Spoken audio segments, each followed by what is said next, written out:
India voice, आपकी सोच, आपकी आवाज।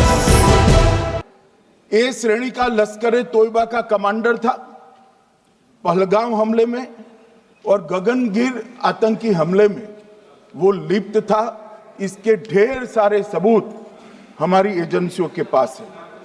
अफगान ए श्रेणी का लश्कर तैयबा का आतंकवादी था और जिब्रान भी ए ग्रेड आतंकवादी था। और माननीय अध्यक्ष जी, मैं सदन को और सदन के माध्यम से पूरे देश को बताना चाहता हूं, जिन्होंने बैसरन घाटी में हमारे प्रवासियों को, नागरिकों को मारा था, ये तीनों आतंकवादी ये थे और तीनों मारे गए।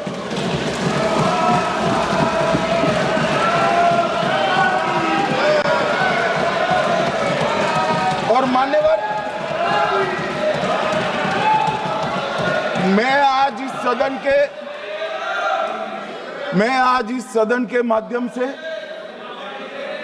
सेना के पैरा 4, सीआरपीएफ के सारे जवान जो अभियान में शामिल थे और जम्मू कश्मीर पुलिस के जो जवान थे, वो सभी को सदन और पूरे देश की ओर से बहुत बहुत साधुवाद देना चाहता हूं।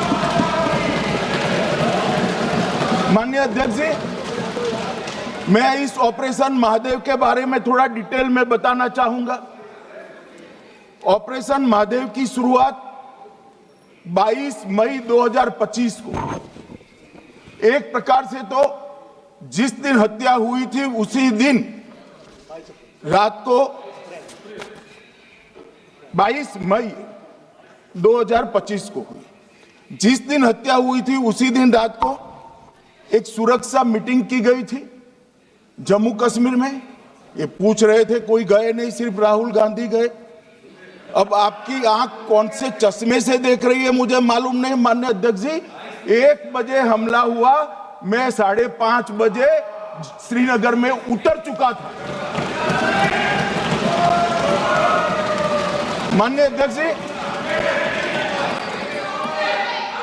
अरे सुनो, मैं बताता हूँ ना 22 में, सुनो ना प्लीज, धैर्य रखकर सुनो, हमने आपको नहीं टोका है, सुनना पड़ेगा भाई, ऐसे नहीं चलेगा। माननीय अध्यक्ष जी, नहीं, पर बैठे बैठे मत बोलिए आप भी। माननीय अध्यक्ष जी, 23 अप्रैल को टिप्पणी मत करिए। एक सुरक्षा मीटिंग की गई।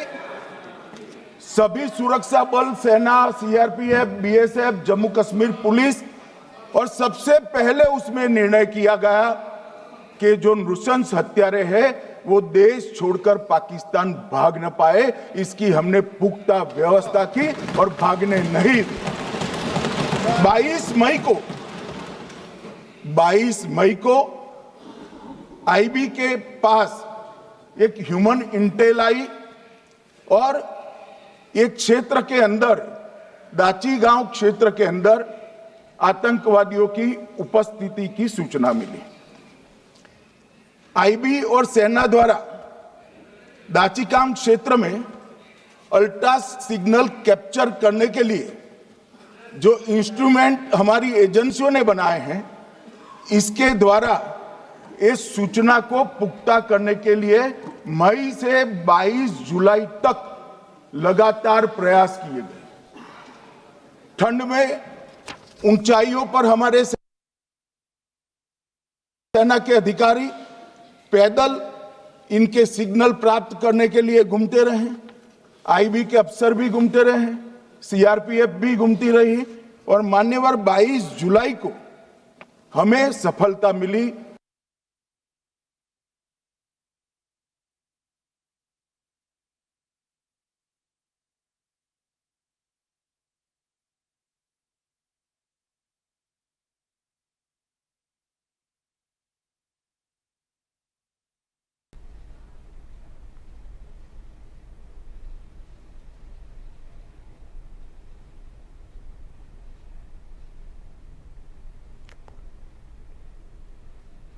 सेंसर्स के माध्यम से आतंकवादी होने की पुष्टि मिल गई। तब 4 पैरा जो हमारी सेना का एक हिस्सा है, उसकी नेतृत्व में 4 पैरा के जवान, सीआरपीएफ के जवान और जम्मू कश्मीर पुलिस के जवान मान्यवर एक साथ ये आतंकवादियों को घेरने का काम किया।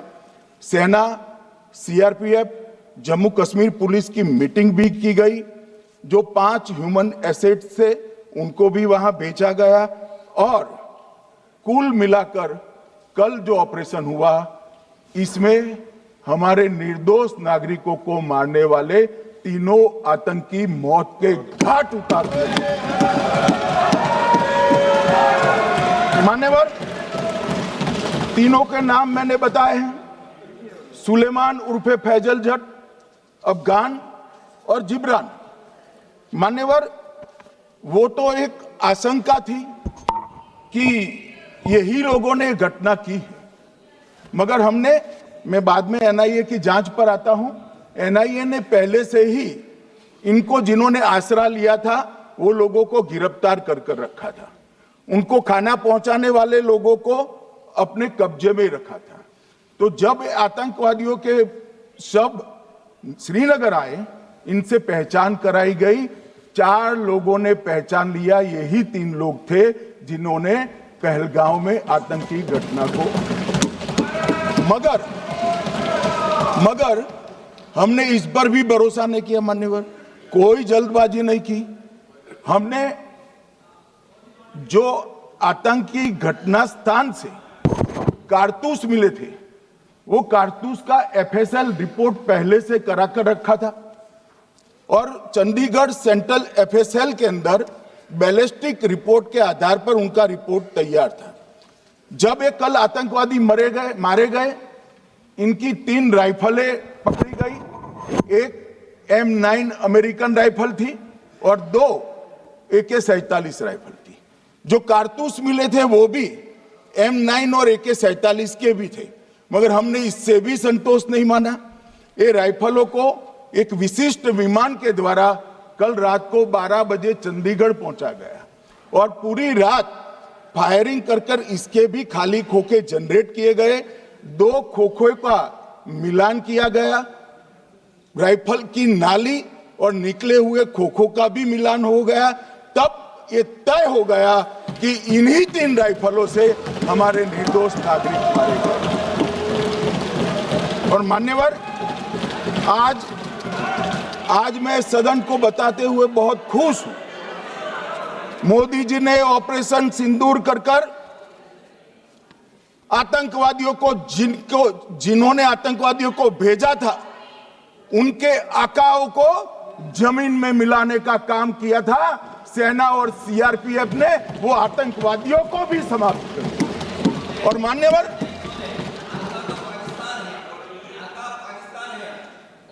कौन पाकिस्तान से आपकी बात होती है क्या?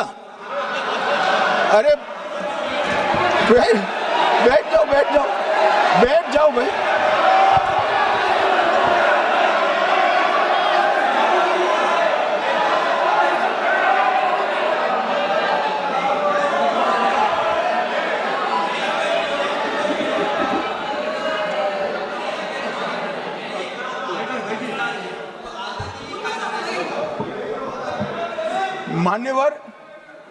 मान्यवर, मैं बताता हूं कैसे इनके आका मारे गए, वो भी नाम के साथ बताता हूं, जगह के साथ बताता हूं, घंटे, मिनट और सेकंड के साथ बताता हूं।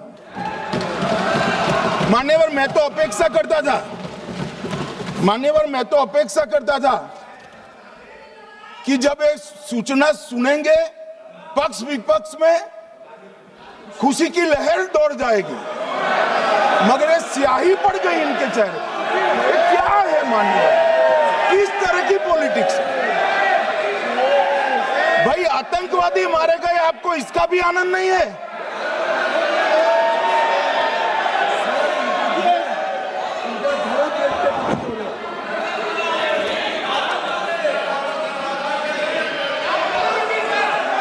अखिलेश जी बैठ जाइए, मेरा पूरा जवाब सुनिए, आपका सब जवाब आ जाएगा।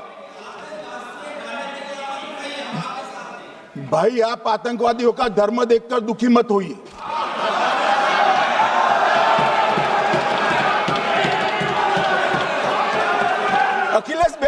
गया यार।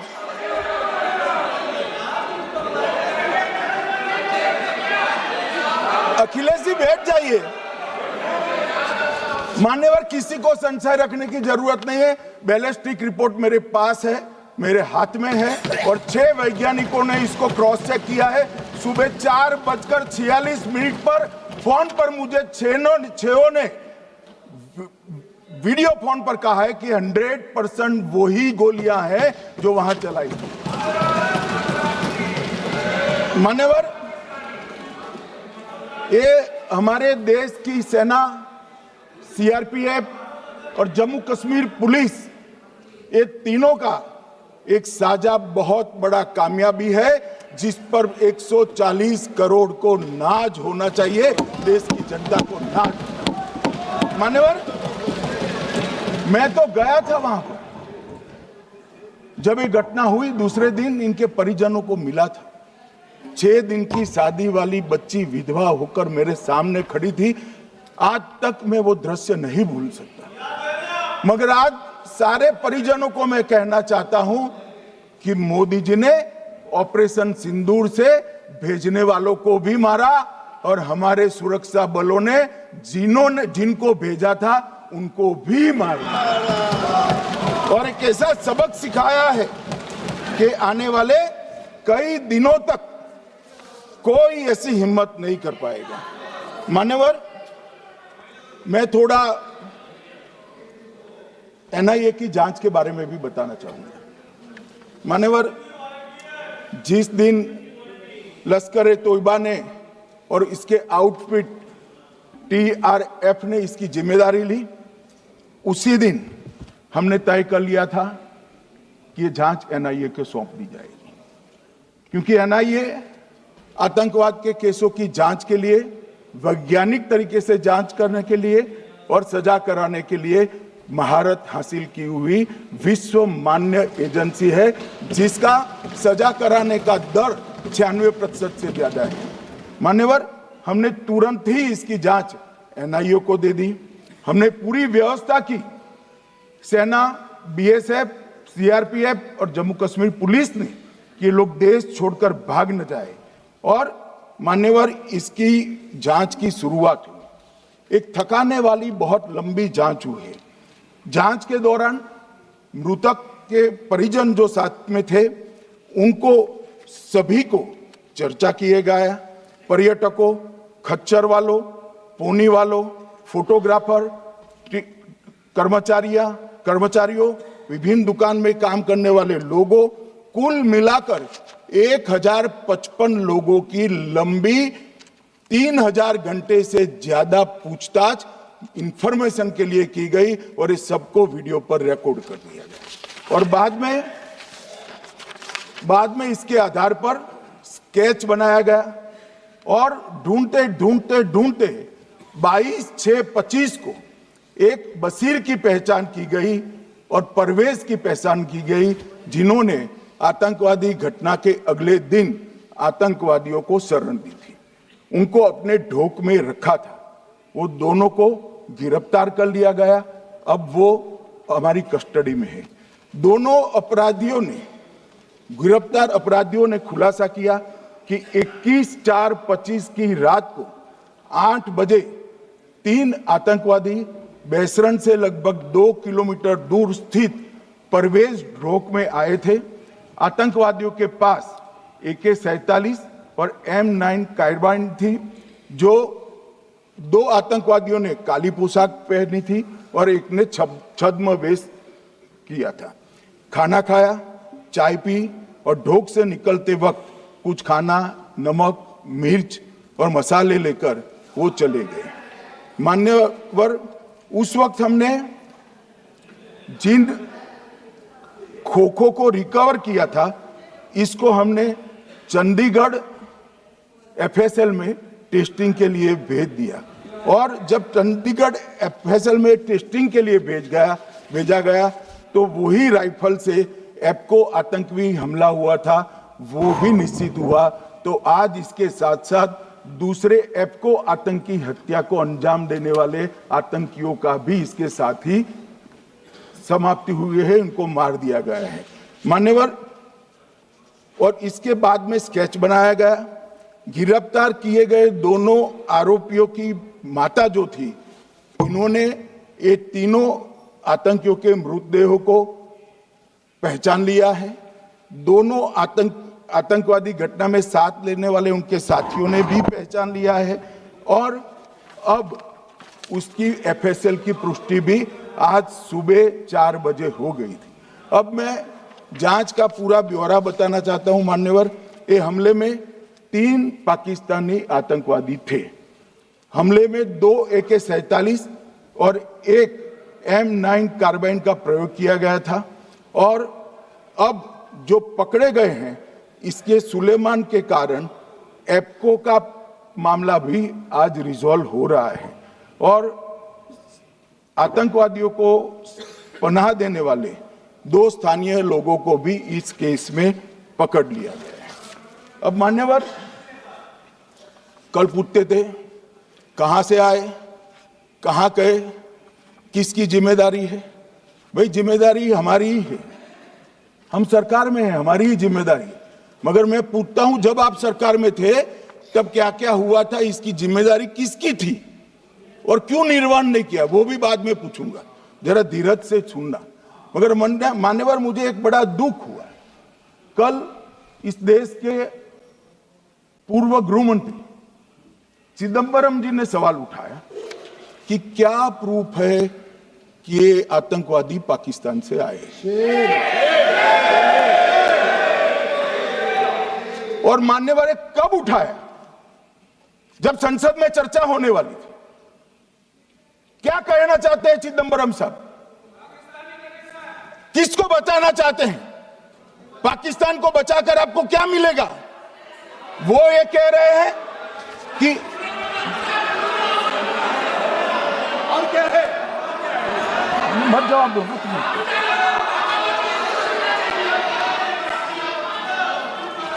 मान्यवर, हमारे पास, मैं आज चिदंबरम साहब को कहना चाहता हूं, मैं आज चिदंबरम साहब को आपके माध्यम से कहना चाहता हूं, हमारे पास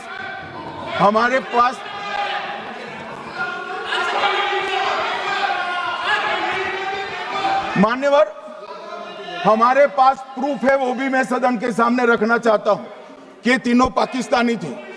3 में से 2 के पाकिस्तान के वोटर नंबर भी आज हमारे पास उपलब्ध है।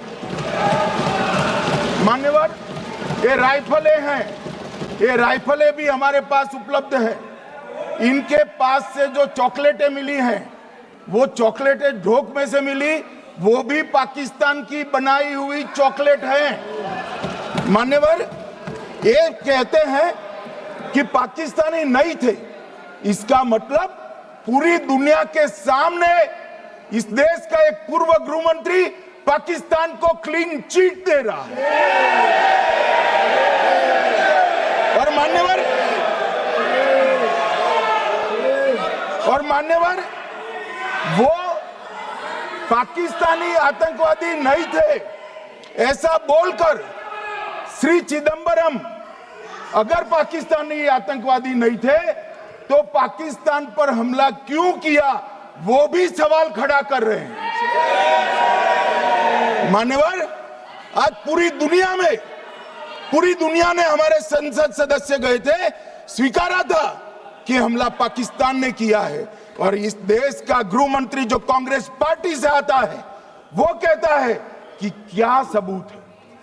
अरे मुझसे मांगते, मैं दे देता, टीवी से मांगते हैं, पूरी दुनिया के सामने उजागर करते हैं, सख्त सुबह खड़ा करते हैं। पाकिस्तान को बचाने का इनका ये षड्यंत्र आज 130 करोड़ लोग जान रहे हैं। बच नहीं पाओगे आप लोग, बच नहीं पाओगे। मान्यवर,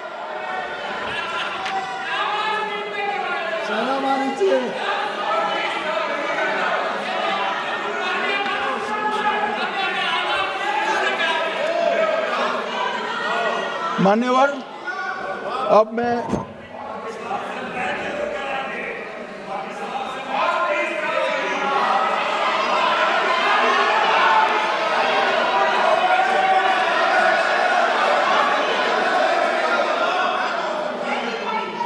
मान्यवर, अब मैं पहलगांव आतंकी हमला और ऑपरेशन सिंदूर, ये दोनों घटनाक्रम के लिए मान्यवर ये अभी से थक जाते हैं।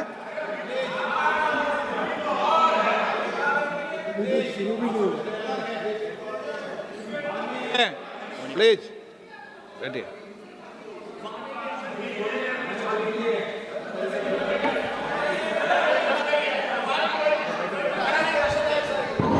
मान्यवर, मैं आपके माध्यम से कहना चाहता हूं, थोड़ा धैर्य रखे भैया, अभी तो शुरू हुआ है, अभी तो शुरू हुआ है। मान्यवर, मैं पहलगांव आतंकी हमला और ऑपरेशन सिंदूर के बारे में पूरा घटनाक्रम बताना चाहता हूं। कल ढेर सारे सवाल उठाए। वैसे तो मुझे लगता था कि कल रक्षा मंत्री जी के भाषण के बाद शायद कांग्रेस पार्टी सपोर्ट में भाषण देना शुरू करेगी और अगर थोड़ी बहुत जनता की इच्छा की परख होती तो वो ही करते, मगर नहीं करा, क्योंकि रक्षा मंत्री जी ने बहुत बारीकी से ऑपरेशन सिंदूर की सफलता, इसकी जरूरियात, इसकी प्रासंगिकता और इसके परिणाम, इसके बारे में बहुत अच्छे तरीके से सदन के माध्यम से पूरी देश की जनता के सामने रखा जाए। मगर फिर भी उन्होंने बहुत सारे सवाल किए। अब सवाल किए हैं तो मुझे जवाब देना भी पड़ेगा, उनको सुनना भी पड़ेगा। मान्यवर, मैं पूरा घटनाक्रम बताना चाहता हूं। मान्यवर, 22 अप्रैल को पहलगांव में आतंकवादी हमला हुआ। इसमें 26 लोग मारे गए, 25 भारतीय और 1 नेपाली नागरिक। हमने उसी वक्त मैं श्रीनगर जाने के लिए निकल गया। रात को ही सुरक्षा बलों की मीटिंग कर ये भाग न पाए इसकी व्यवस्था की। माननीय मोदी जी ने 23 और 30 अप्रैल को CCS की मीटिंग चेयर की। ये कह रहे हैं, मैं आज बताना चाहता हूं कि CCS की 23 अप्रैल की मीटिंग में क्या हुआ। सबसे पहला कांग्रेस पार्टी का ब्लंडर था सिंधु जल संधि, इसको स्थगित करने का काम नरेंद्र मोदी जी ने किया। हमने अटारी के माध्यम से एकीकृत जांच चौकी जो चलती थी उसको बंद कर दिया। पाकिस्तानी नागरिकों के सार्क वीजा को सस्पेंड कर सभी को वापस पाकिस्तान भेजने का काम किया। पाकिस्तान स्थित उच्चायोग ने रक्षा, सैन्य, नौसेना के सलाहकारों को अवांछनीय व्यक्ति घोषित किया। संख्या को 55 से घटाकर 30 किया और CCS ने ये संकल्प लिया कि जहां पर भी ये आतंकवादी छुपे हैं उनको और उनकी ट्रेनिंग करने वाले अड्डों को सेना, पुलिस, CRPF, BSF उचित जवाब देगी। मान्यवर, जिस तारीख को ये हुआ उसी दिन ये निर्णय हो चुका। मान्यवर, इसके बाद में कल गोगाई जी कहते थे मोदी जी 24 को पहलगाम जाने की जगह बिहार गए। सुनो यार। मान्यवर, मोदी जी जब ये पहलगाम घटना हुई यहां नहीं थे, विदेश में थे। आने के बाद तुरंत CCS बैठक की और मोदी जी जिस दिन बिहार गए उस दिन पहलगाम में कोई नहीं था, सिर्फ राहुल गांधी थे। सारे लोग चले गए थे, सारे लोग वहां से अपने अपने ठिकाने पर चले गए थे। मगर इन्होंने एक बात कही, उस पर मेरी आपत्ति है। मान्यवर, उन्होंने कहा 24 अप्रैल को चुनावी भाषण किया। मान्यवर, देश का नेतृत्व करने वाले देश के प्रधानमंत्री की फर्ज होती है कि देश की संप्रभुता पर, देश के नागरिकों पर अगर ऐसा जघन्य हमला होता है तो जनता की भावनाओं के अनुरूप जवाब देना चाहिए। मान्यवर, मैं आज आपकी परमिशन से मैं आपकी परमिशन से मोदी जी के बिहार भाषण के कुछ अंश पढ़ना चाहता हूं। कोट अनकोट है। 22 अप्रैल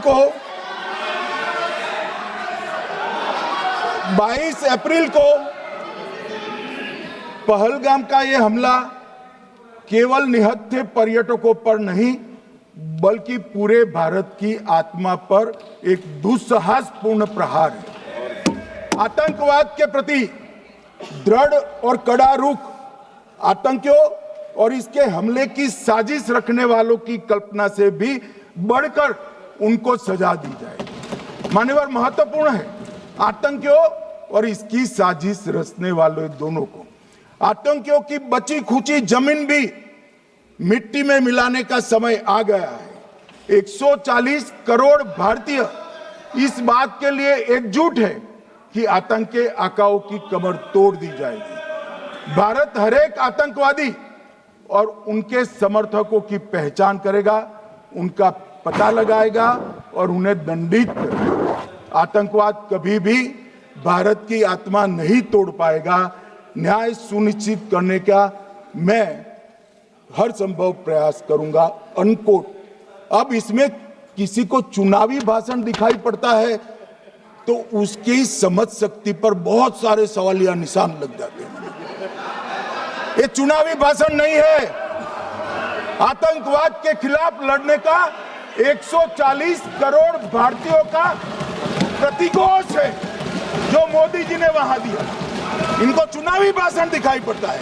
जैसे चश्मे होते हैं ऐसी ही दृष्टि होती है। मान्यवर, इसके बाद 30 अप्रैल को मान्यवर 30 अप्रैल को सीसीएस की बैठक हुई। पहले 23 को हुई थी। उसमें सशस्त्र बलों को पूर्ण ऑपरेशन की फ्रीडम दे दी गई।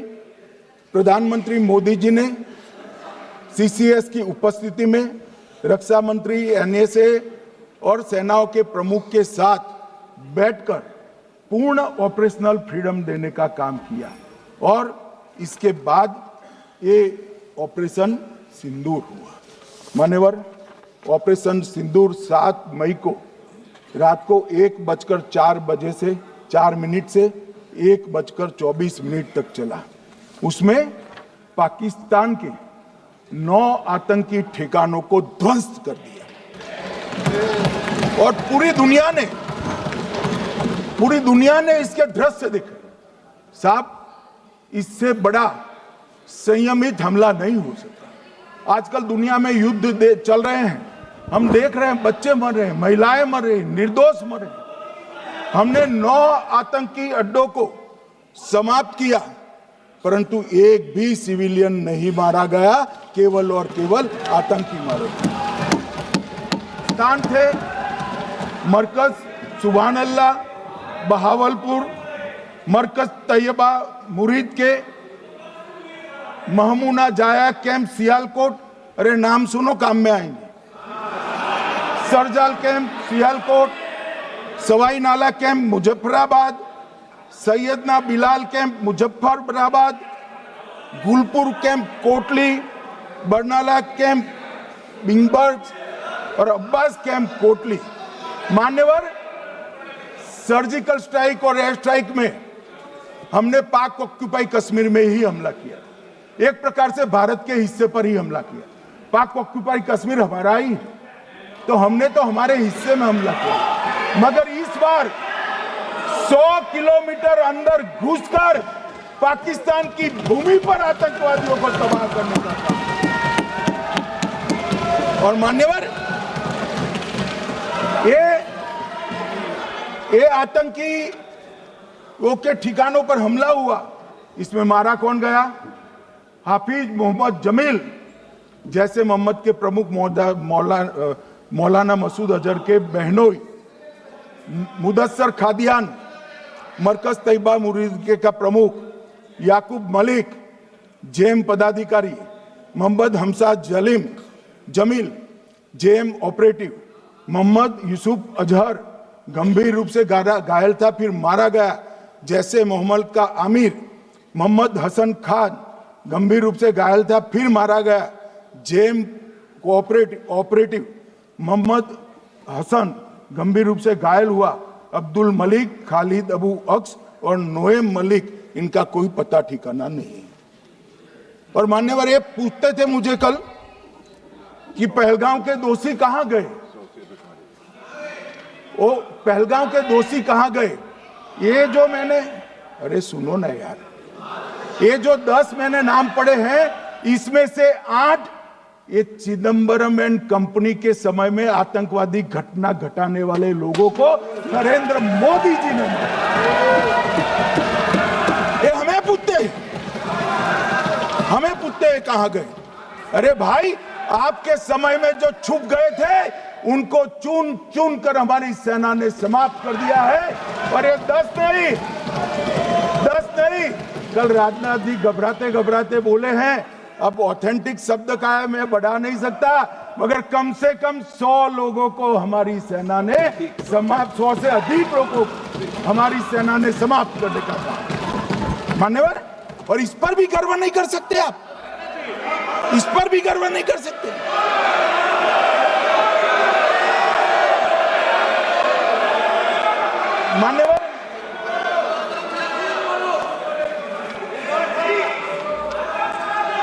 मान्यवर 7 मई को 1:26 पर 22 मिनट पर ये हमारा काम समाप्त हो गया। हमारे डीजीएमओ ने उनके डीजीएमओ को बता दिया कि भाई हमने आतंकवादी हमलों पर स्थानों पर सिर्फ हमला किया है, इनके हेडक्वार्टर पर हमला किया है, जो हमारा आत्मरक्षा का अधिकार है। पूरी दुनिया इसको एक्नॉलेज करती है। ऐसा नहीं हो सकता है मनमोहन सिंह के समय की तरह कि वो आकर मारेंगे और हम चुपचाप बैठे रहेंगे और जाकर चर्चा करेंगे। ये नरेंद्र मोदी सरकार, ऐसा नहीं हो सकता। डोजियर भेजते रहेंगे। मान्यवर, उरी में हमला हुआ, हमने सर्जिकल स्ट्राइक किया। पहलगाम में हमला हुआ, एयर स्ट्राइक करा, और अरे पुलवामा में हुआ, एयर स्ट्राइक करा, और पहलगाम में हमला किया। 100 किलोमीटर अंदर जाकर 9 अड्डों और 100 से ज्यादा आतंकवादी को समाप्त। मान्यवर, अब देखिए, हमने तो हमला किया था पाकिस्तान स्थित टेररिस्ट ठिकानों पर। अब पाकिस्तान से गलती हो गई, टेररिस्ट ठिकानों पर जो हमला किया था उसको वो अपने पर का हमला मान बैठे, और पूरी दुनिया में कहते थे कि हमारा टेररिज्म से कोई लेन देन नहीं है। ये तो अब ऐसे ही ग्रुप करते, हम तो विक्टिम है, जो मनमोहन सिंह ने सर्टिफाइड भी कर दिया था कि ये भी विक्टिम है। मान्यवर, मगर दूसरे दिन इनकी श्रद्धांजलि का कार्यक्रम हुआ और पाकिस्तान को मालूम नहीं पड़ा कि ये पूरी दुनिया देखेगी।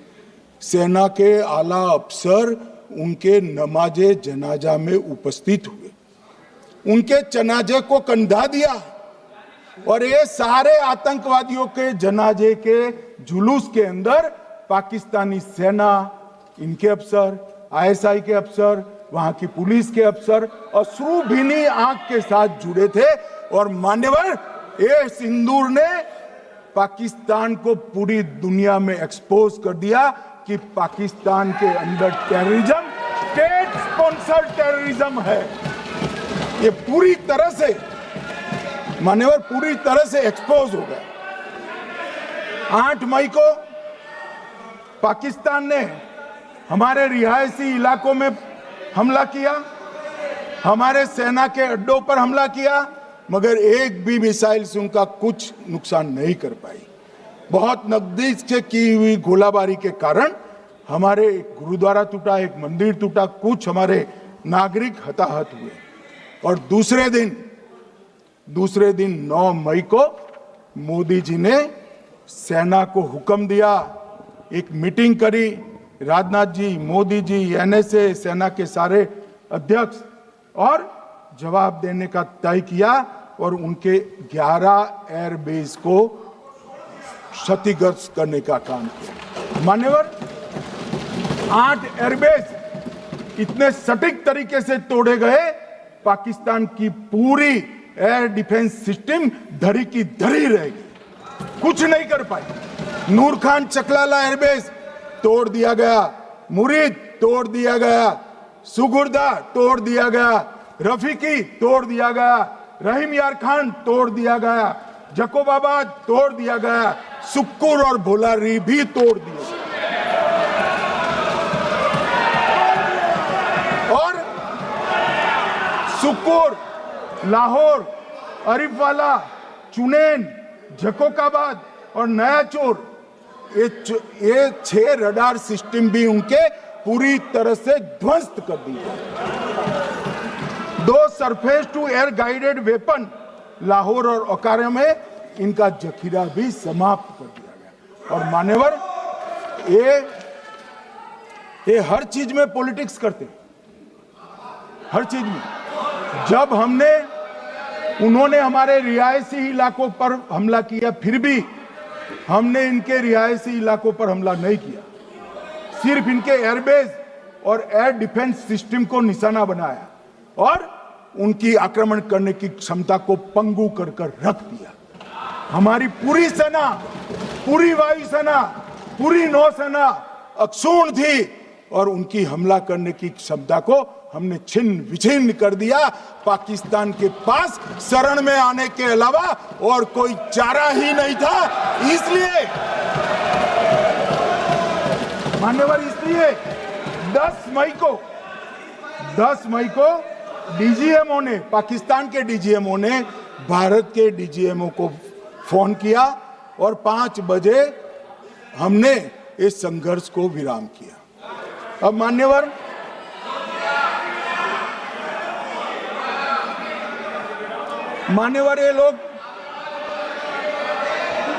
ये लोग कल सवाल उठा रहे थे कि इतनी अच्छी पोजीशन में थे, आपने युद्ध क्यों नहीं किया? युद्ध के कई परिणाम होते हैं मान्यवर, करना न करना वो सोचकर करना पड़ता है।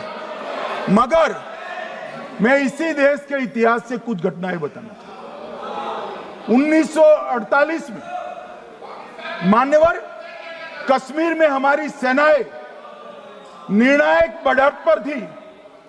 सरदार पटेल ना बोलते रहे, जवाहरलाल नेहरू जी ने एक तरफा युद्ध विराम कर दिया। और मान्यवर, मैं बड़ी जिम्मेदारी के साथ कहता हूं, मैं इतिहास का विद्यार्थी हूं। पाक ऑक्यूपाई कश्मीर का अगर अस्तित्व है तो जवाहरलाल नेहरू जी की ये युद्ध विराम के कारण है। इसका जिम्मेदार जवाहरलाल नेहरू है। मान्यवर, 1960 में सरदार पटेल ने विरोध किया था, गाड़ी लेकर आकाशवाणी तक गए थे, घोषणा न करते दरवाजे बंद कर दिए थे। मान्यवर, 1960 में सिंधु जल पर भौगोलिक व रणनीतिक रूप से हम बड़े मजबूत थे और उन्होंने सिंधु समझौता क्या किया? 80% भारत का पानी पाकिस्तान को दे दिया। मान्यवर, 62 के लड़ाई की बात मैं बाद में करता हूं। 65 की लड़ाई में हाजीपीर जैसे स्ट्रेटेजिक जगह पर हमने कब्जा किया था। 66 में उसको लौटा दिया गया। मैं 71 के युद्ध की भी बात करना चाहता हूं। मान्यवर, 71 में कल राजनाथ जी ने भी बताया, पूरे देश ने इंदिरा जी का समर्थन किया। उन्होंने पाकिस्तान के 2 टुकड़े कर दिए। बहुत बड़ी विजय थी भारत की और सदियों तक भारत इस विजय पर गर्व करेगा। हम सब भी करते हैं, हमें कोई आपत्ति नहीं। मगर हुआ क्या मान्यवर? युद्ध की विजय की चकाचौंध में क्या हुआ? 93 हजार युद्धबंदी हमारे पास थे, 93 हजार, और 15,000 वर्ग किलोमीटर क्षेत्र पाकिस्तान का हमारे पास था। 93 हजार युद्धबंदी। उस वक्त की पाकिस्तान की सेना का 42% और 15,000 वर्ग किलोमीटर क्षेत्र, मगर शिमला में समझौता हुआ, पाक ऑक्यूपाई कश्मीर मांगना ही भूल गए। अगर उस वक्त पाक ऑक्यूपाई कश्मीर मांग लेते, न रहेगा बांस, न बजती बांसुरी। ये कैंप तोड़ने की जरूरत न पड़ती साहब आपको, हमको। मान्यवर, इतना ही नहीं, पाक ऑक्यूपाई कश्मीर तो नहीं लिया, मांगना ही भूल गए। 15,000 वर्ग किलोमीटर की जीती हुई भूमि भी वापस दे दी। तय हुआ था पाकिस्तानी नरसंहार के लिए युद्ध अपराध न्यायाधिकरण बनेगा, नहीं बना। सेना ने पूर्वी पाकिस्तान में नरसंहार किया था। 195 पाकिस्तानी अधिकारियों पर मुकदमा चढ़ना था। भुट्टो अपने साथ इंदिरा जी के सामने से छुड़ा कर ले गए। जनरल मानेक शाह का एक कोट अनकोट कहता हूं, जनरल मानेक शाह का, जो एक प्रकार से आर्किटेक्ट माने जाते हैं बांग्लादेश विजय के, इन्होंने कहा कि भुट्टो ने भारत के नेतृत्व को मूर्ख बनाया। अब जो शब्द है, मैं आप कोट अनकोट है, इसमें मेरा कुछ नहीं है, ये लोग गुस्सा न हो सकते। I told her into bracket Indira Gandhi, Indira ji को कहा, that he into bracket Bhutto के लिए, he has made monkey out of you. समझ में आता है? ये फील्ड मार्शल साहब ने कहा है, मान्यवर। और ये हमें सिखा रहे, ये नहीं किया, वो नहीं किया, फलाना नहीं किया, ठिकाना नहीं किया। अरे भाई, आप तो पाकिस्तान को क्लीन चिट दे रहे हो कि पाकिस्तान ने हमला ही नहीं किया है। क्या अधिकार है आपको पूछने का? कोई अधिकार नहीं है साहब। देखिए क्या होता है। मैंने कहा पाकिस्तान को क्लीन चिट दे रहे हो, तो कनी मोदी जी कह रही है कि नहीं, हम नहीं दे रहे हैं। कनी मोदी जी, माननीय अध्यक्ष जी, आपके माध्यम से मैं कनी मोदी को बताना चाहता हूं, माननीय सदस्य जी को, कि वो कह रही है हमने नहीं दिया, मगर जिसके साथ बैठते हो उसका दोस्त तो आपके सर पर आएगा ना। चिदंबरम जी कर रहे हैं, आपके राज्य से है, कांग्रेस के प्रमुख नेता है। देश के पूर्व गृह मंत्री कह रहे हैं कि पाकिस्तान ने आतंकवादी नहीं भेजे थे। क्या क्लीन चिट देना चाहते? किसी को अधिकार नहीं है साहब यहां आतंकवाद पर बोलने का, किसी को अधिकार नहीं। मान्यवर, मैं अब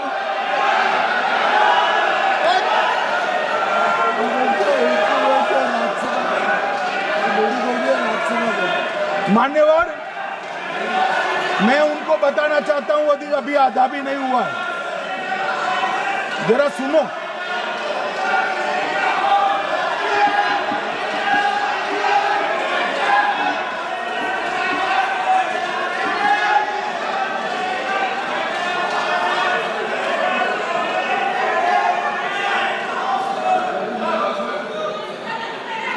मान्यवर, 62 के चिन्ह में क्या हुआ, 62 के युद्ध में क्या हुआ? मान्य, ये अभी कल कुछ कांग्रेस के सदस्य चीन का सवाल पूछ रहे थे। मैं आज पूछना चाहता हूं, 62 के युद्ध में क्या हुआ? 38,000 वर्ग मीटर, पूरा सदन ध्यान से सुने, 38,000 वर्ग मीटर अक्साई चीन का हिस्सा चीन को दे दिया गया। और वर्ग किलोमीटर ही बोला, वर्ग किलोमीटर। और मान्यवर, ऐसी ही चर्चा उस वक्त सदन में हुई। मैं तो बड़ी गंभीरता से जवाब दे रहा हूं, मुझे बोलने नहीं देते। जवाहरलाल नेहरू जी ने क्या कहा? वहां घास का एक तिनका भी नहीं उगता है, वो जगह को क्या करो। तो एक संसद सदस्य ने, नेहरू जी का सर मेरे जैसा था, महावीर प्रसाद त्यागी जी ने कहा कि आपके सर पर भी एक बाल नहीं, वो चीन बेच दे क्या? मान्यवर इस तरह से जवाब देते थे, नॉन सीरियस टाइप के जवाब। और कल गोगोई जी बड़ा बड़ा उछल कर बोल रहे थे। अरे गोगोई जी, आपको मालूम है, उन्होंने चीन के बारे में आसाम के बारे में क्या क्या था? आसाम को आकाशवाणी पर बाय बाय कह दिया था। रिकॉर्डिंग है, रिकॉर्डिंग है।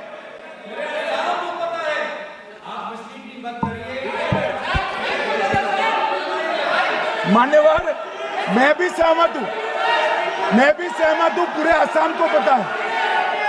मान्यवर,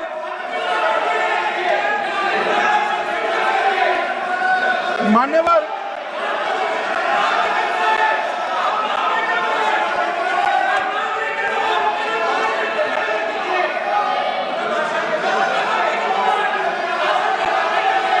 मान्यवर, मुझे मालूम है पूरे आसाम को पता है, इसीलिए तो वो विरोध पक्ष में बैठे वहां पर आसाम में, पूरे आसाम को पता है।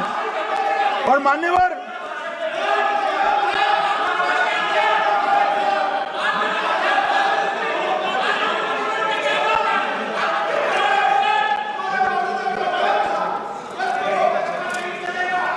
मान्यवर, मान्यवर, जोर से बोलने से सत्य को छिपाया नहीं जा सकता।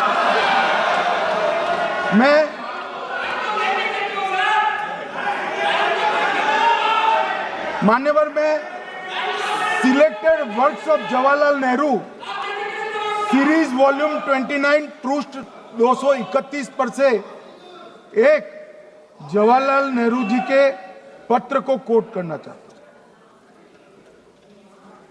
अनौपचारिक रूप से संयुक्त राज्य अमेरिका ने यह सुझाव दिया कि चीन को संयुक्त राष्ट्र में तो ले लिया जाए, मगर सुरक्षा परिषद को नहीं, सुरक्षा परिषद में भारत को लेना चाहिए। यह अमेरिका का प्रस्ताव था।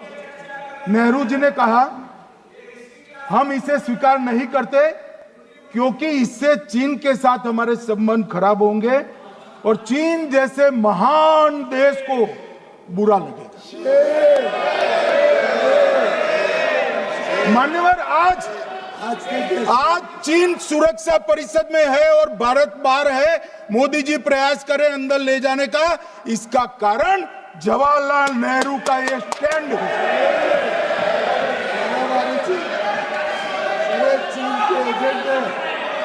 और मान्यवर, ये तो पीढ़ी दर पीढ़ी चलता आ रहा है। राजीव गांधी फाउंडेशन ने चीन के साथ एमओयू कर दिया। अब कहते नहीं है कि एमओयू में क्या था, ये तो बताओ भाई, क्या एमओयू किया था राजीव गांधी फाउंडेशन ने? और जब डोकलाम में हमारे सेना के जवान चीन की सेना के सामने आंख में आंख डालकर बैठे थे, वो चीन के राजदूत के साथ राहुल गांधी मीटिंग कर रहे थे। ये मान्यवर, ऐसा नहीं है। जवाहरलाल नेहरू, सोनिया गांधी, राहुल गांधी, तीन पीढ़ी तक के चीन का प्रेम उतरता जा रहा है। मान्यवर,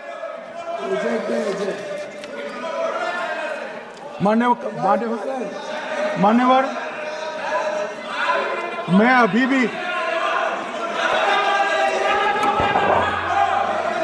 भी एक बात इस महान सदन के माध्यम से देश की जनता को कहना चाहता हूं, जो मेरी मान्यता है। ये सारी आतंकवाद की जड़ पाकिस्तान है और पाकिस्तान कांग्रेस पार्टी की भूल है।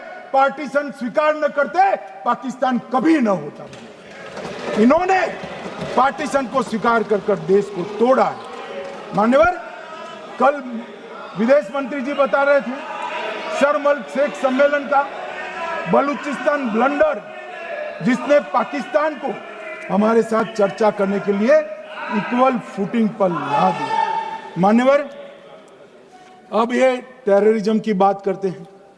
मैं इसमें भी पूरे देश की जनता को टेररिज्म की विगत 20 साल की स्थिति से अवगत कराना चाहता हूं। मान्यवर, अटल जी की सरकार थी। 2002 में टेररिज्म को समाप्त करने के लिए अटल जी की सरकार, एनडीए की सरकार, भाजपा सरकार पोटा का कानून लेकर आई। मान्यवर, मैं सदन को याद कराना चाहता हूं, पोटा कानून का विरोध किसने किया था? कांग्रेस। किसने किया? कांग्रेस पार्टी ने किया। हमारे पास बहुमत नहीं था राज्यसभा में, मजबूरन हमने कानून को गिर गया, मजबूरन संयुक्त सत्र बुलाना पड़ा और पोटा कानून संयुक्त सत्र में पारित हुआ। देश नहीं भूल सकता मान्यवर। और पोटा कानून को रोककर आज भी कांग्रेस पार्टी के नेता जब बोले तब कहे, पोटा कानून को रोककर किसको बताना चाहते थे आप? किसको बचाना चाहते थे? पोटा तो आतंकवादियों के खिलाफ था। पोटा को रोककर अपनी वोट बैंक का उल्लू सीधा करने के लिए आप आतंकवादियों को बचाना चाहते। और मान्यवर 2004 में अटल जी की सरकार गई, मनमोहन सिंह सोनिया गांधी की सरकार आई। आते ही पहला काम क्या किया मान्यवर? पहली ही कैबिनेट में पोटा कानून को रद्द कर दिया। मैं फिर से पूछता हूं, किसके फायदे के लिए कांग्रेस पार्टी ने पोटा कानून रद्द किया? जवाब दीजिए जरा यहां पर। और मान्यवर इसके बाद क्या हुआ? 2004 के दिसंबर में पोटा कानून रद्द हुआ। 2005 में अयोध्या में रामलल्ला के टेंट पर हमला हुआ, आतंकवादी मारे गए। मुंबई लोकल ट्रेन 2006-5 में रामलल्ला पर हमला, 6 में मुंबई ट्रेन में बम धमाके 187 लोग मारे गए। 2006 डोडा उधमपुर में हिंदुओं पर हमला, 34 लोग मारे गए। 2007 हैदराबाद 44 लोग मारे गए। 2007 यूपी लखनऊ वाराणसी 13 लोग मारे गए। रामपुर सीआरपीएफ कैंप, वहां पर हमला हुआ 2008 में। 2008 में श्रीनगर के आर्मी के काफिले पर हमला हुआ, 10 सुरक्षा बल मारे गए। मुंबई आतंकी हमला 2008 में हुआ, 246 लोग मारे गए। जयपुर में 8 बम धमाके हुए, 64 लोग मारे गए। 2008 में अहमदाबाद में 21 बम धमाके हुए, 57 लोग मारे गए। दिल्ली में 2008 में 5 धमाके हुए, 22 लोग मारे गए।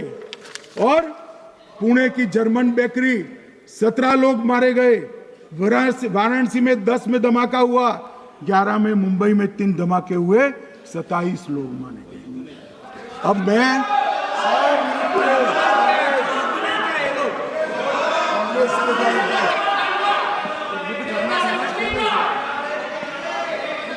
मान्यवर आतंकवाद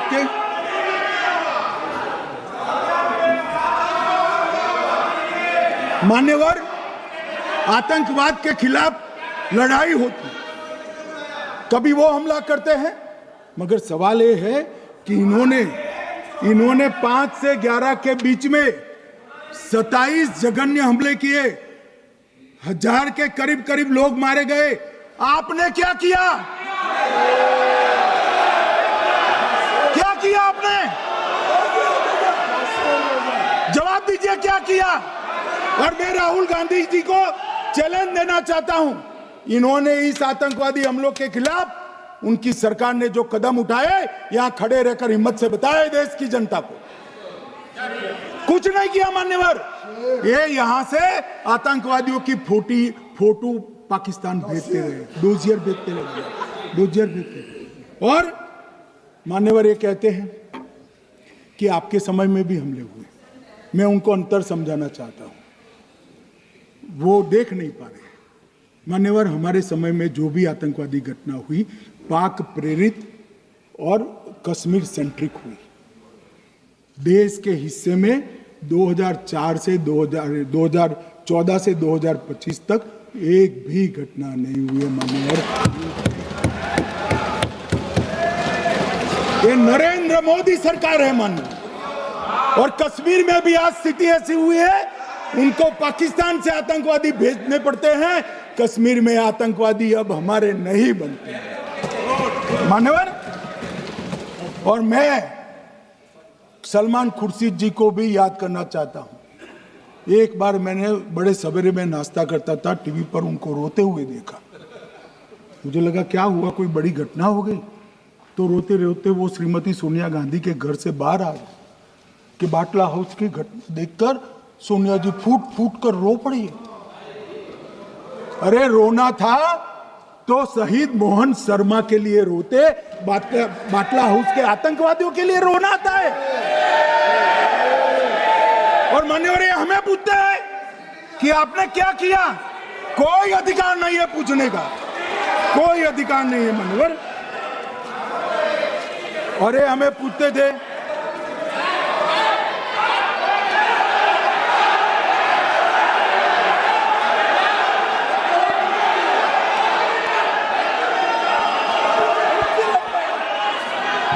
मान्यवर, अभी 25% बाकी।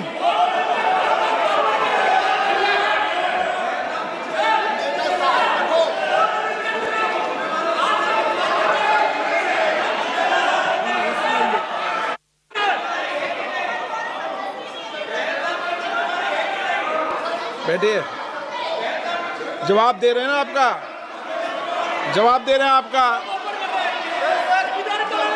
पहलगांव के बाद जो घटनाक्रम घटित उसका जवाब दे दिया ना माननीय गृह मंत्री जी ने। आपने पूछा आतंकवादियों क्या हुआ, आतंकवादियों का जवाब दे दिया। क्या पूछना चाहते हैं आप? आपने हर सवाल पूछा, हर सवाल जवाब सुनिए माननीय गृह मंत्री जी।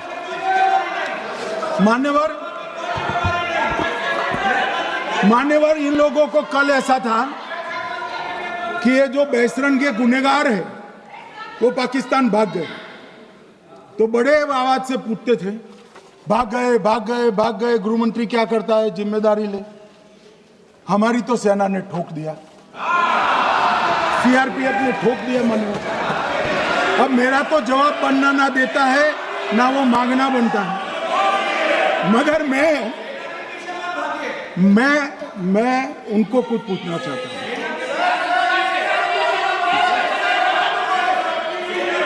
मान्यवर,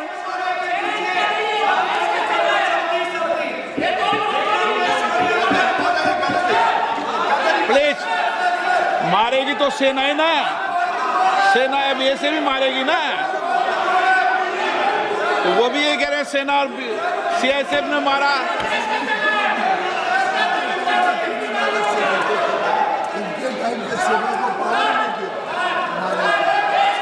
मान्यवर ये कहते हैं, साहब इसको बिठाओ जरा।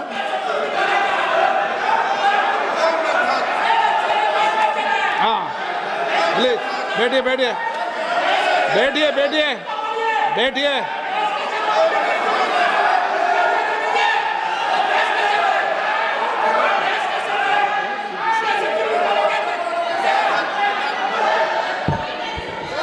सबको मान्यवर ये लोग मुद्दा उठाना चाहते हैं तो जरूर उठाए। मैं आज सुबह ही सलमान खुर्शीद जी का वो इंटरव्यू मेरे मोबाइल में रिजर्व कर आया हूं। आप जब भी कहोगे ये पूरे टीवी पर बताने के लिए मैं तैयार सेव कर आया हूं। इनकी इच्छा है तो कल एक समय तय करिए, यहां बता दीजिए चारों टीवी में, और देश की जनता भी देख ले।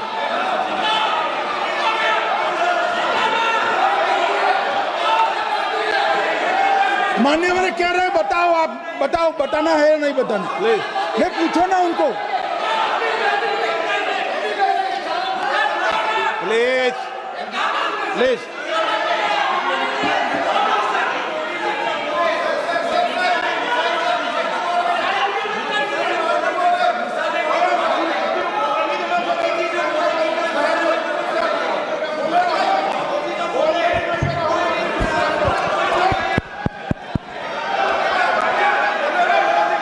बिट्टू बैठ जा। मान्यवर ये पूछ रहे थे कि क्यों भाग गए। अब मेरा समय काफी जाएगा, मैं जरा संक्षिप्त में कहता हूं, घटनाओं पर नहीं जाओ। दाऊद इब्राहिम कासकर 1986 में भागा श्री राजीव गांधी की सरकार। सैयद सलाउद्दीन 93 में भागा कांग्रेस की सरकार। टाइगर मेमन 93 में भागा, कांग्रेस की सरकार। अनीस इब्राहिम कासकर 93 में भागा, इनकी सरकार। रियाज भटकल 2007 में भागा, इनकी सरकार। इकबाल भटकर 2010 में भागा, इनकी सरकार। मिर्जा सादाब बेग 2009 में भागा, इनकी सरकार। अब मान्यवर मेरा तो जवाब मांग लिया, हमारे सुरक्षा बलों ने मेरा जवाब भी दे दिया, अब राहुल गांधी इसका जवाब दे।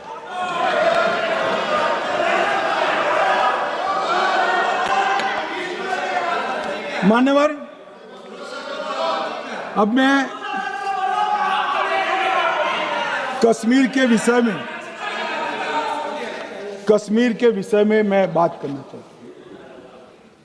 कल कहते थे कि गृह मंत्री ने भाषण किया था कि 370 की कलम जाएगी तो आतंकवाद कम हो जाएगा। क्या हो मान्यवर, मेरा हिसाब देना बनता है। हम भारतीय जनता पार्टी के कार्यकर्ता हैं, ये नरेंद्र मोदी जी की सरकार है, हम जवाबदेह होते हैं जनता के प्रति, संसद के प्रति और देश के हितों के प्रति। मैं आज देश की जनता के सामने 2004 से 14 और 2015 से 25 10-10 साल का लेखा जोखा रखना चाहता हूं। 2004 से 14 में अखंड सोनिया मनमोहन की सरकार थी 10 साल तक, और 15 से 25 अखंड रूप से नरेंद्र मोदी जी की सरकार। कश्मीर में टेरर इंसिडेंट 7217 हुए थे 2004 से 14 में। 70% की कमी के साथ 2150 हो गए 1525। नागरिकों की मृत्यु 2004 से 14 में 1770 हुई, 2015 से 25 में कम होकर 357 हो गई, 80%। सिक्योरिटी फोर्सेस की मृत्यु 1060 हो गई उस वक्त, और हमारे समय में 542 हुई, और टेररिस्टों की मृत्यु में 123% की वृद्धि हुई। ये हमें पूछ रहे हैं क्या हुआ? आंकड़े से भाग नहीं सकते भाई, आंकड़े से भाग नहीं सकते। और अब मैं कहता हूं कि धारा 370 ने कश्मीर में आतंकवादी इकोसिस्टम को नष्ट कर दिया है, जिस धारा 370 को आपने इतने साल तक बचा कर।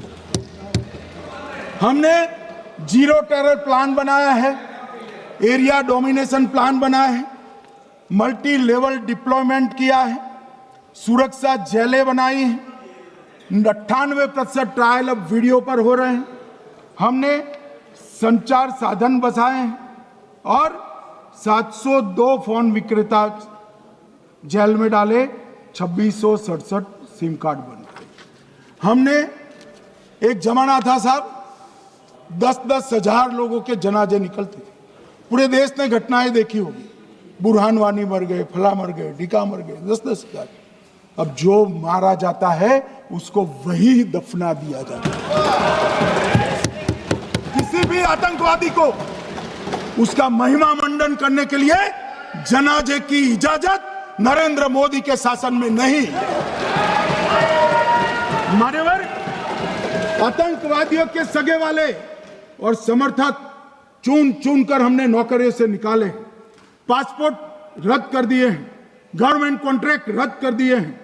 75 से ज्यादा आतंकी समर्थकों को कोर्ट से ऑर्डर लेकर सरकार से बर्खास्त कर दिया गया है। बार काउंसिल उनके समर्थकों से भरी थी, सस्पेंड कर नया लोकप्रिय चुनाव हमने कराया है। मान्यवर, कई संगठन बैन करे, मैं बाद में बताता हूं। विशेष यूएपीए अदालतें बनाई हैं, लगभग मार्च 22 से 25 के बीच में यूएपीए के 2267 मामले हमने जब्त किए हैं, दर्ज किए हैं, 374 कुर्की किए हैं। और परिणाम क्या है मान्यवर? ये पूछ रहे हैं परिणाम क्या है? शुतुरमुख वृत्ति से अगर मिट्टी में सर रखकर बैठोगे तो कुछ नहीं, सूर्य भी नहीं दिखेगा। मान्यवर परिणाम आया है। पहले ऑर्गेनाइज टॉन पेल्टिंग साल की 2654 होती थी एवरेज इनकेस में। कितनी मान्यवर? 2654 पथराव होते हैं। 2024 में 0 हो गए। मान्यवर ऑर्गेनाइज हड़ताल पाकिस्तान से ऐलान करते थे, घाटी बंद रहती थी। पाकिस्तान की भी हिम्मत नहीं है, घाटी में भी हिम्मत नहीं है। इनके समय में साल में 132 दिन घाटी बंद रहती थी। अब ऑर्गेनाइज हड़ताल 3 साल से 0 है। मानव स्टोन पेल्टिंग में नागरिकों की मृत्यु हर साल 112 होती थी। 3 साल से नागरिकों की मृत्यु 0 है। मान्यवर जख्मी होते थे 6235 लोग स्टोन पेल्टिंग में, आज 0। मान्यवर आज मैं बताता हूं, एक समय में हुर्रियत के नेताओं को यहां वीआईपी ट्रीटमेंट मिलता था। हुर्रियत के साथ चर्चा करते थे और ये हुर्रियत वाले आते थे, रेड कारपेट पूरा रोड खाली कर कर सीधा आता था और मनमोहन सरकार के दूत इनके साथ चर्चा करते थे। सारे हुर्रियत के कंपोनेंट हमने बैन कर दिए हैं, सारे जेल की सलाखों के पीछे। हम कोई हुर्रियत से बात करना नहीं चाहते। मैं सदन में नरेंद्र मोदी जी की नीति दोहराना चाहता हूं। हुर्रियत टेररिस्ट संगठनों के आउटफिट है, हम इनसे बात नहीं करेंगे।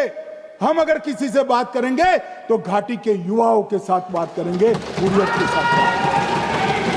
मान्यवर चुनाव के दौरान डर का माहौल होता था, अब 98.3% मतदान हुआ पंचायत चुनाव। कांग्रेस की बंद बहिष्कार का समय बंद हो गया। सेपरेटिस्ट बात करना चाहते थे, अब वो नहीं कर सकते। और मान्यवर 2019 के बाद हमने कितने संगठन बैन करे, मैं बोलना चाहता हूं, थोड़ा समय चाहिएगा मान्यवर। The TRF, people's anti fascist front, Tehreek ul Mujahideen, Jamaat ul Mujahideen Bangladesh Hindustan, Jammu Kashmir Ghaznavi force, Khalistan tiger force, Hizb ut Tahrir, जमाते इस्लामी, जो जमाते इस्लामी ने पूरे पाकिस्तान के अंदर एक प्रकार से अलगाववाद का जहर घोला, वो जमाते इस्लामी आज बंद कर दिया गया। Jammu Kashmir liberation front, Jammu Kashmir democratic freedom party, Muslim league Jammu Kashmir, Tehreek Hurriyat, Muslim conference सुमजी गुट, Jammu Kashmir national front, Jammu Kashmir peoples freedom league, Jammu Kashmir peoples league, Jammu Kashmir Ittehadul Muslimeen Awami action committee, Sikhs for justice और पॉपुलर फ्रंट ऑफ इंडिया को भी हमने बैन किया। और ये शांति ऐसे नहीं हुई है। और ये कहते हैं कि एक भी घुसपैठ नहीं होती है। कभी गए हो आप पाकिस्तान? तो कई बार गए हो गए आप सीमा पर गए हो? पाकिस्तान तो कई बार गए हो, फिर से बोलता हूं, सीमा पर गए हो, सीमा के माध्यम से पाकिस्तान गए हो। हमारे जवानों की कठिनाई देखो साहब, -43 डिग्री में पहाड़ पर रहकर नदी नालों के बीच में चौकी करते हैं। कोई घुस गया तो क्या हुआ? कोई घुस गया वो बचेगा नहीं। यहां हम उसको या तो अरेस्ट करेंगे या तो एनकाउंटर में वो मारा जाएगा, बचेगा कोई नहीं। इनको सीमा की भौगोलिक कठिनाइयां मालूम नहीं। वहां मान्यवर कई नदी नाले हैं, वेग से पानी आता है, -46 डिग्री टेम्परेचर है, नीचे सुरंगें बनाते हैं। और ये तो ऐसे कह रहे हैं घुस गए। अरे भाई, आपके मन में तो, आपके समय में तो घुसने की जरूरत ही नहीं थी। आप बुलाते थे वीजा देकर, क्यों घुसेंगे? घुसने की जरूरत ही नहीं। जैसे आप पाकिस्तान जाते हो वैसे वो यहां आते। मानवर अब ये कैसे हमें पूछ सकते हैं?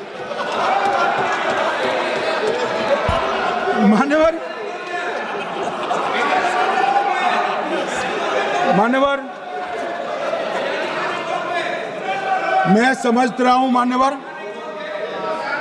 मान्यवर मैं समझ रहा हूं पोटा का विरोध करने वाले को नरेंद्र मोदी की आतंकवादी विरोधी नीति नहीं पसंद आएगी।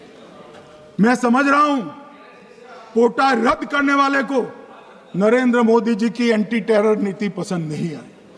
मैं समझ रहा हूं टेररिस्टों का बचाव कर वोट बैंक बनाने वालों को एक कोई नीति पसंद नहीं आएगी। मानवर इसका विरोधी होना है। परंतु मैं आज एक बात यहाँ सदन के सामने आपके माध्यम से सदन को और दुनिया को बताना चाहता हूँ। मानवर, ये नरेंद्र मोदी सरकार है टेररिज्म के खिलाफ हमारी जीरो टॉलरेंस की नीति है, ऑफर है और हम विजयी हो। और मान्यवर, मैं फिर से अंत में ऑपरेशन महादेव में जुड़े हुए सेना, सीआरपीएफ और जम्मू कश्मीर पुलिस के सभी जवानों को दो हाथ जोड़कर प्रणाम कर बहुत बहुत साधुवाद।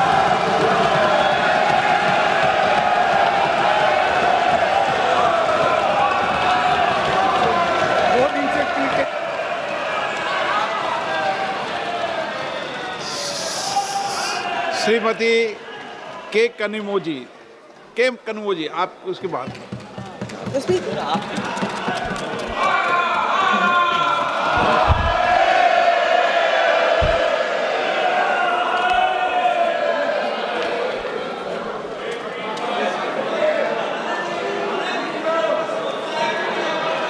Thank you, sir. I take this opportunity. Sir, the house is not in order. Not in order. House in order. The time should be excluded. हो जाएगा। प्लीज अपनी अपनी सीट पे बैठिए please.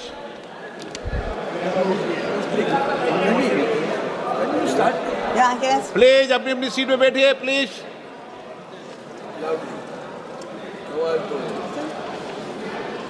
Thank you, sir. I take this opportunity to thank my party for giving me this opportunity to speak on this very important issue. And I like to say, the Home Minister in his speech pointed out saying, he made it sound like we are less patriotic.